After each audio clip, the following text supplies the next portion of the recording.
मराठा आंदोलक मनोज जरांगेंनी आक्रमक पवित्रा घेतलाय। मुंबईमध्ये येऊन देवेंद्र फडणवीसांच्या सागर निवासस्थानी जाण्यावर मनोज जरांगे आजही ठाम आहेत आणि त्यासाठी ते मुंबईच्या दिशेने रवाना सुद्धा झाले होते।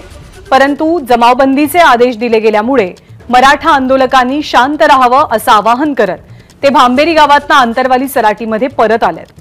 आंदोलनाच्या पार्श्वभूमीवर जालन्यातील अंबड येथे मध्यरात्री 1 वाजल्यापासून जमावबंदी लागू आहे। तर मनोज जरांगेंच्या निकटवर्तीयांना सुद्धा पोलिसांनी ताब्यात घेतल्याची माहिती आहे।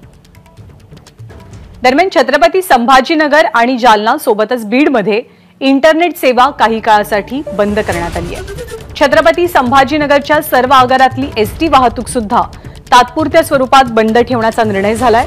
या 3 जिल्ह्यांमध्ये विभागातील सर्व आगारातली वाहतूक व्यवस्था तात्पुरती बंद करण्याचे आदेश पोलीस प्रशासनाकडून दिले गेले आहेत। त्यामुळे वाहतूक थांबवली जाते। पोलीस प्रशासनाच्या संपर्कात एसटी प्रशासन आहे आणि वाहतूक सुरू करण्यासंदर्भात पाठपुरावा केला जातोय। छत्रपती संभाजीनगर विभागातल्या सर्व जिल्ह्यांमध्ये काही काळासाठी इंटरनेट सेवा सुद्धा आता बंद ठेवण्यात येते।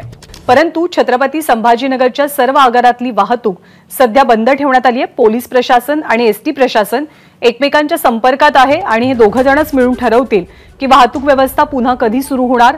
छत्रपती संभाजीनगरच्या 3 जिल्ह्यांमध्ये इंटरनेट सेवा सुद्धा तात्पुरत्या स्वरूपात खंडित करण्याचा निर्णय झालाय। खरं तर छत्रपती संभाजीनगर, जालना आणि बीड या 3ही ठिकाणी इंटरनेट सध्या बंद आहे। पुन्हा एकदा आपण जातोय निलेश बुधावले आपल्या सोबत आहेत। निलेश, काय माहिती मिळतेय?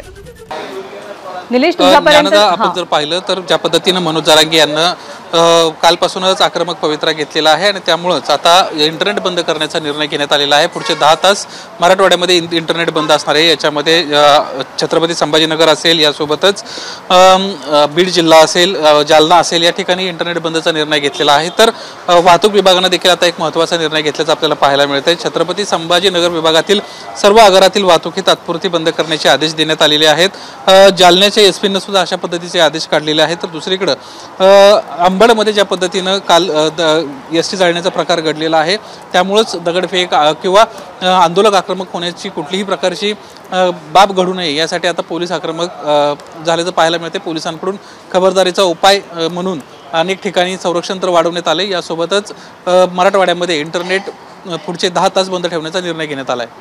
धन्यवाद निलेश या सगळ्या माहितीबद्दल। एबीपी माझा, उघडा डोळे बघा नीट।